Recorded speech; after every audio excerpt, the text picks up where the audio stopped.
दोस्तों, भोजपुरी सिनेमा में कई ऐसे अभिनेता और अभिनेत्री हैं जिन्होंने एक बार ही नहीं बल्कि दो दो बार शादी किया। दो बार की तो बात छोड़ दीजिए, कितने अभिनेता और अभिनेत्री तीसरी शादी करने के लिए भी आस लगाए हुए बैठे हैं। आज मैं आपको भोजपुरी सिनेमा के कुछ ऐसे ही अभिनेता और अभिनेत्री से मिलवाएंगे।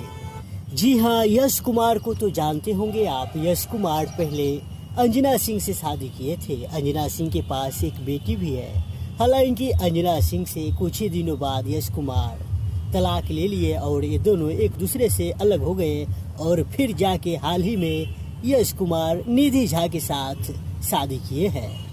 मनोज तिवारी, जी हाँ, मनोज तिवारी 2012 में ही रानी तिवारी के साथ शादी रचा लिए थे। हालांकि इन दोनों का तलाक हो गया और मनोज तिवारी 2020 में सुरभि तिवारी संग दूसरी शादी रचा लिए थे।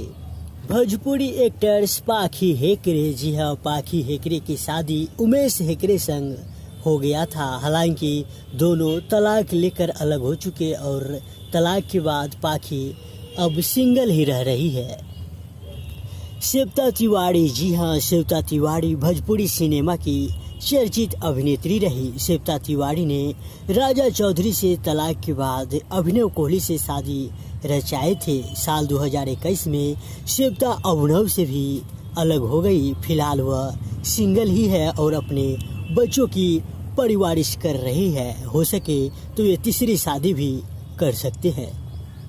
राशमी देसाई, जी हाँ, राशमी देसाई कई भोजपुरी फिल्मों और वीडियो में काम किए। राशमी देसाई ने नंदी संधू संग लव मैरिज शादी किए थे। हालांकि शादी के 2 साल बाद ही ये दोनों एक दूसरे से तलाक ले लिए और अलग हो गए। पवन सिंह, जी हाँ, भोजपुरी इंडस्ट्री में पवन सिंह का बहुत ही बड़ा नाम है। हालांकि पवन सिंह कुछ ही दिन पहले ज्योति सिंह से भी तलाक ले लिया है। पवन सिंह के पत्नी ज्योति सिंह शायद तीसरी पत्नी थी।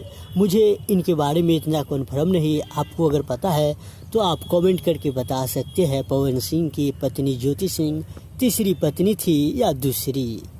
दोस्तों, इस वीडियो में इतना ही। अगर आप भोजपुरी सिनेमा के कोई अभिनेता या अभिनेत्री के बारे में कुछ जानना चाहते हैं तो आप हमें कमेंट करके बता सकते हैं। अगर अभी तक आपने मेरे इस चैनल को सब्सक्राइब नहीं किया तो नीचे लाल बटन दबाकर फ्री में सब्सक्राइब कर लीजिए।